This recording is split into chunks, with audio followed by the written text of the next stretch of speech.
এই কাজটা আপনি একটু চয়েস করে কাজ করেন আর কি, এটা গল্পটা কেন বাছলেন? এই গল্পটা মূলত একজন নারীর গল্প, কুকুর খাওয়া নারী, যার স্বামী বিদেশে থাকে, মারা যায়, পরে তার ভাইদের দ্বারা নানান রকমভাবে বিদ্রোহের শিকার হয়ে সে ঢাকা শহরে এসেও এখানে নানান প্রতিকূল অবস্থা, বিভিন্ন ফ্রড লোকজন দেশে থাকে, মলম পাঠিয়ে নারীর নিগ্রহ যেটা সমাজে দেখি আমরা। নারীরা এই শহরে আসলে তো মানুষ নানান ধরনের বিপদ পড়ে। আমাদের এই গল্পটা হচ্ছে একটা নারী চরিত্র। এবং এর মধ্যেও যে সে সম্ভব সার্ভাইভ করে এখানে, এবং এখানে কিছু ভালো মানুষের দেখা এবং সেও স্বপ্ন দেখে মেয়েটাকে সেই স্বপ্নটার দেখার এবং তার পাশে কিছু লোক, কিছু ভালো মানুষও সাক্ষাৎ পায় এবং সেই মানুষগুলোর সাহায্য সহযোগিতায় অনুপ্রেরণায় সে আসলে তার স্বপ্ন।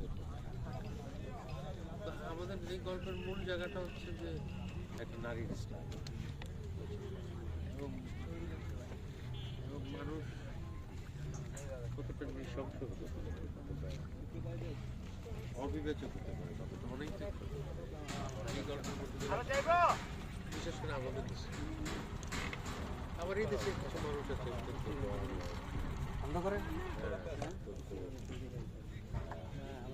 সহানুভূতি, এটা নেই মূলত। এবং আপনার চরিত্রটাও মানে আপনার পছন্দ হয়েছে বলে।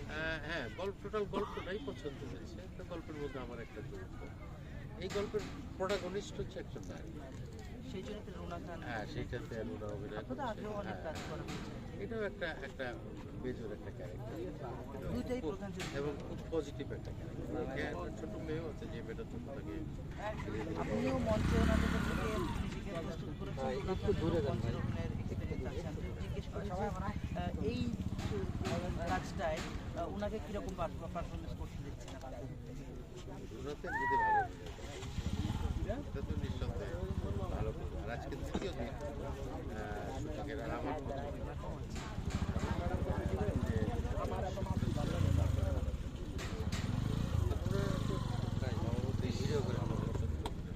ভিডিও করেন, আপনাকে নিয়ে খুব প্রশংসা করলেন।